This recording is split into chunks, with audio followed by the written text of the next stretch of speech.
Welcome to Mongolia Show Сингапурт үзэлтээрээ тэргүүлж байна. Сайн байцгаана өрхөм үзэгчдээ Ice Global мэдээний хөтөлбөр эхлэхэд бэлэн болоод байна. Студид хөтлөгч Мөнх Баяр ажиллаж байна. Дэд дөрвийн дахин нэг 100-ыг засварлах шаардлагатай болсон тул цахилгааны хязгаарлалтыг үргэлжлүүлнэ. Улаанбаатар хотын бага ангийн сурагчид 7 хоногт 3 удаа сүү ууна. Сэтгцийн өвчтөе хүмүүст тавих хараа хяналтыг сайжруулах ёстой гэж хуульч булгамаа үзэж байна.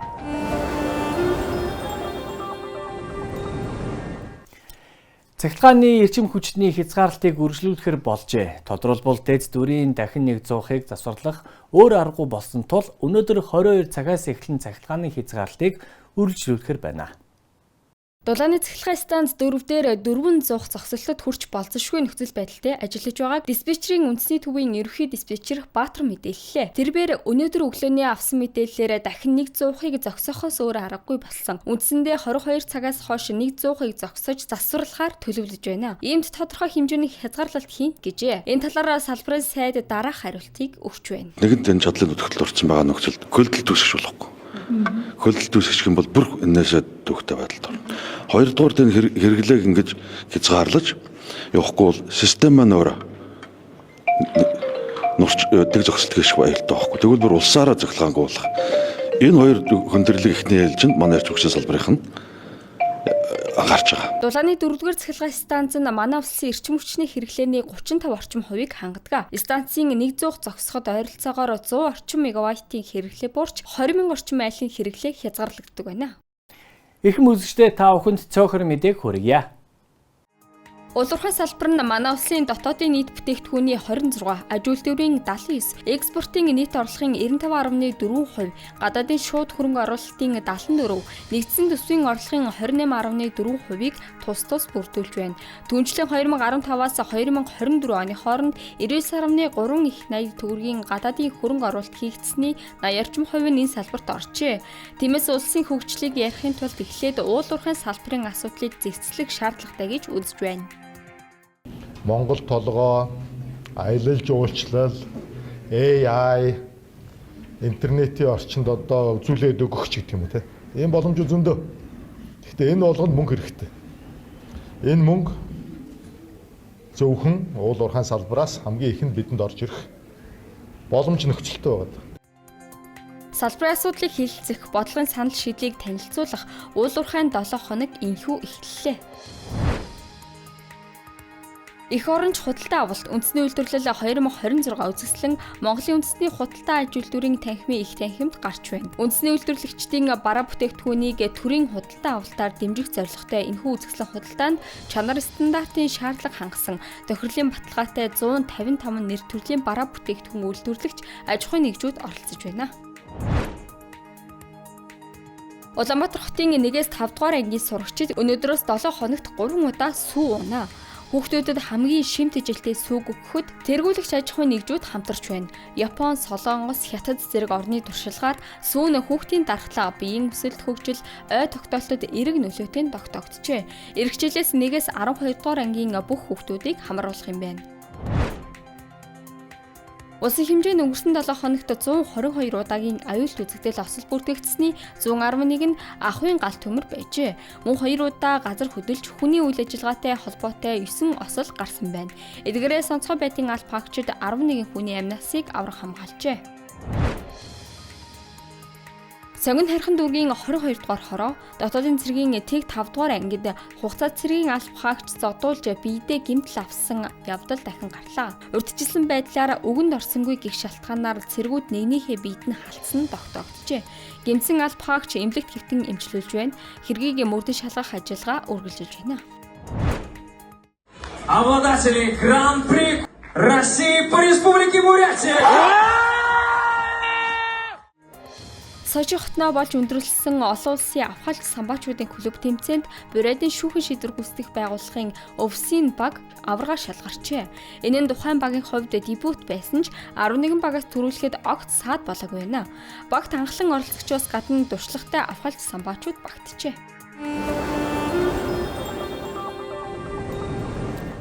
Өнөөдөр манай улсад сэтгцийн эмгэг өөрчлөлтөө иргэдийн өдүүлсэн гэмт хэрэгээс үүдэж бусдын амнаас аюулгүй байдал орхигдсон хуулийн зохицуулалт үйлчилж байна. Тиймээс уг зохицуултыг эргэн харж сэтгцийн эмгэгийг гэх хүмүүсийг дахин гэмт хэрэг холбогдуулахгүй байхыг анхаарсан хууль эрх зүйн орчныг бий болгох шаардлагатай гэж хуульч Булгамаа хэллээ. Хэрэг хүлээх чадваргүй тогтогдож байсан сэтгцийн өвчтөе нэр бүхэн иргэн саяхан нэг гэр бүлийн 2 хүний амь насыг бүрлгэж нийгмийг зочроосон. Сэтгцийн эрүүл мэндийн асуудал нь манай улсад тулгамдсан асуудал болж байгааг эмч мэрэгчлэтнүүд онцолдог. Хамгийн сүүлийн үеийн байдлаар сэтгцийн эмгэгтэй гэж онцлогдсон 21 мянга орчим хүн байна гэх том мэдээлэл бий. Мөн эдгээр хүмүүсээс сүүлийн 6 жилд 191 хүн гэмт хэрэгт холбогдсныг цагдаагийн байгууллагаас мэдээлсэн. Тэгвэл сэтгцийн эмгэгтэй иргэдэг дахин гэмт хэрэг үйлдэхгүй байхад чиглэсэн хууль эрх зүйн орчныг онцгой анхаарах шаардлагатай хууль зүйн салбарын мэрэгчлэтнүүд онцолж байна.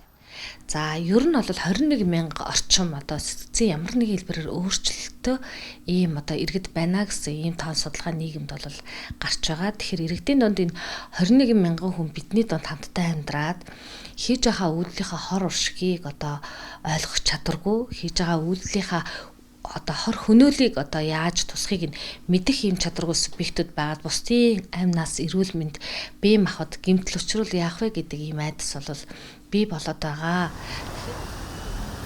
Хэдийгээр гэр бүлийн тухай хуулинд сэтгцийн эмгээг өөрчлөлттэй хүмүүст асран хамгаалагч тогтооно гэсэн залт байдаг ч эдгээр хүмүүс нь ямар үүрэг хариуцлага хүлээх ёстой талаар наривчлан заагаагүй байна. Хэрэв энэхүү хуулийг шин төвшөнд дахин боловсруулж гаргахгүй бол сэтгцийн өөрчлөлттэй хүмүүсийн зүгээс дахин гэмт хэрэг өдүүлэх магадлал өндөртэй. Мөн тэдний өдүүлсэн гэмт хэрэгээс бусдын амь нас аюулгүй байдал орхигдох хуулийн зохицуулалт үйлчилсээр байх болно гэдгийг тэрээр хэллээ.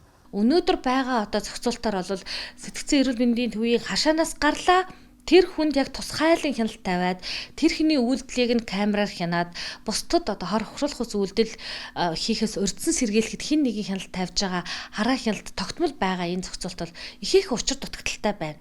Үүний зэрэгцээ гэмт хэрэг үйлдэх үедээ гинт сэтгцийн өвчтөй болж жүжиглэн эрүүгийн харилцагаас мултарч болцсошгүй хүмүүсийг танин мэдэх асуудал маш чухал байгааг анхаарууллаа. Сэтгцийн ямар нэгэн өвчтөй гэдэг шалтгаанаар эрүүгийн харилцагаас чөлөөлөгддөг байдал цаашид цэг тавих ёстойг хуульч онцолж байна. Жанживтэрч Баттарч, Евгений Павлов, Пүрвсрэн Марлма, Гамбат Басансүрэн, Iced Global. Цорын ганц боломж мягмар гарагт 1-р сарын 27-нд орой 18 цагт Эрдэнэкад Оросын холбооны улсад хэдийнэ олон мянган үзэгчдийн сэтгэлийг хөдөлсөн кино ганцхан удаа үн төлбөргүй толилуулна. Кино бодит үйл явдалд тулгарсан бөгөөд зохиолыг бичихдээ КГБ-гийн нууцын зэрэглээс гаргасан архивын материалыг ашиглажээ. Үзүүлбэрийн дараа ерөнхий продюсер жүжигчтэй уулзалт болно. Хэрхэн оролцох талаар яг одоо хүргье. Приведите ее в порядок. Я хочу посмотреть, на что она способна. Один фото, один жизнь. Нэг фүтэ, нэг ам. Хамгийн гол асуул энэ бүжиг киноны баатар Вераг аварч чадах уу? Эсвэл эцэст нь сүрүүлэх үү? Энэ бол хүний амьдрал өөрийнх нь мэдлийн биш болсон тухай түүх. Өлсөж, цангаж, зодуулж, вокзалд бөөнөр нь хөөн цуглуулсан хүмүүс хорих лагер руу ачигдахыг хүлэн өөрсдийн юу хүлээж байгааг ойлгохыг оролдоно. Ганцхан ээж гэх үг хувь тавиланг эргүүлнэ. Она балерина, она очень талантливая. Ихийн хайр, тэсэшгүй зовлон, жинхэнэ нөхөрлөл, өөрийн амийг эрсдэлд оруулсан ч бусдыг аврах эр зориг. Өөрийгөө аврах уу, эсвэл анд нөхрөө аврах уу? Үзэгчид киноны уур амьсгалд бүрэн автан, гол баатруудтайгаа хамт шийдвэр гаргасан мэт мэдрэмж авснаа ярьслаа. Сэтгэл хөдлөсөн бүтээл байна. Үнэхээр их хөдлөлөө. Түүхээ мартаж болохгүй юм. Өвөг эцэг юу туулж өнгөрөөснийг мартаж үл болно. Энэ бол Вера 17 настай ахлах сургуулаа төгссөн. Ээжээсээ хагацхаас үхтлээ айдаг охин. Хорих лагерт хэдхэн хоногийн дотор нас бийд хүрч найзыгаа хамгаалан зогсно. Нөхөрлөл киноны дурш үл үзэгдэх утас мэт үргэлжилж хайр бүхнийг ялан дийлнэ. Анхны магадгүй сүүлчийн үнсэлт. Сэтгэл маш их хөдлөлөө. Сонирхолтой бүтээл байна. Үзэж байгаад хитж байлуу. Кинонд бодит үйл явдал төдийгүй зохиолчдод зориулан нууцын зэрэглэлээс гаргасан КГБ-гийн архивт тулгуурлажээ. Үйл явдал Штутгоф хорих лагерт өрнөн. Зөвлөлтийн айрам давуу байдал олж эхлэх үед германчууд харгас гэмт хэргийн уул мөрөө баллахын тулд хориглолтыг нүүлгэн шилжүүлжээ. Мянган хүн бараг амралт хоолгүйгээр олон хоногийн турш хатуу хамгаалалт дор алс замыг тулсан юм.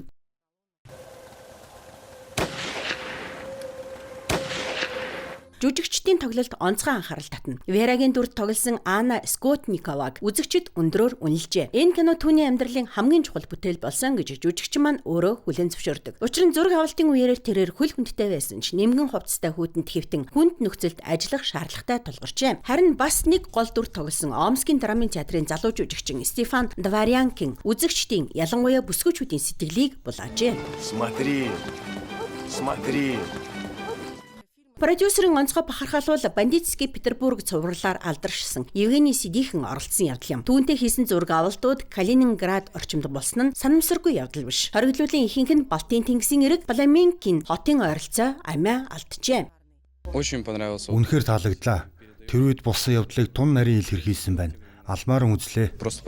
Харгалзагчдын харгислал, улин зэлмэн байдал, байнгын айдас германчууд хэнийг ч өршөөгөөгүй. Тэрч бүхэл Орос сафари хэмээх аимшиг зугаа цэнхлийн хэсэгч гарна. Өөр нэг мартагдашгүй дөрвөл харгис Эрна Нойман. Түүний хамгийн том дайсан нь хэн байсан гэж нөгөө л эмзэгхэн Вера охин. Это твоя последняя танцплощадка. Үхлийн Вальс кино залуус Ахмад үеийнхний аль алинд гүнзгий сэтгэл төрүүлжээ. Үзэгчид баг хамт олноороо ирж үзсэн байна. Тухайлбал үйлдвэрлэл эдийн засгийн коллежийн оюутнууд бүхэл бүтэн танхим түрээслэн байж үзсэн гэв.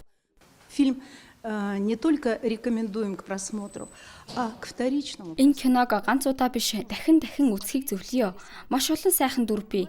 Цөөн мөхтэй хэрнээ оновчтой, хүчтэй хэллэгүүдтэй. Би 20 маркаар худалдаж авсан гэх үг хүний амьдралын үн цэнийг тодорхойлж байгаа юм. Слышишь, там я купил за 20 марок. Вот она цена, да? Киног үзсэн хүмүүс ийм бүтээл аль болох олон хийгдэх ёстой гэсэн нэг л байр суурьтай байна. Тэгж байж агуу түүхээ мартахгүй. Үхлийн Вальс киног Улаанбаатарт ганцхан газар үзэх боломжтой. Санаж аваарай. 1-р сарын 27 Мигмар гарагийн 18 цагаас Орсын Чинжилхэн хаан соёлын төв. Кино Монгол хадмалтай. Насны ангилал нэмэх 18. Эрхэм үзэгчдээ энэхүү хүрээнд мэдээний хөтөлбөр өндөрлөж байна. Та бүхэндээ хөтлөгч Мөнх баяр байлаа. Баярлалаа. Баяртай.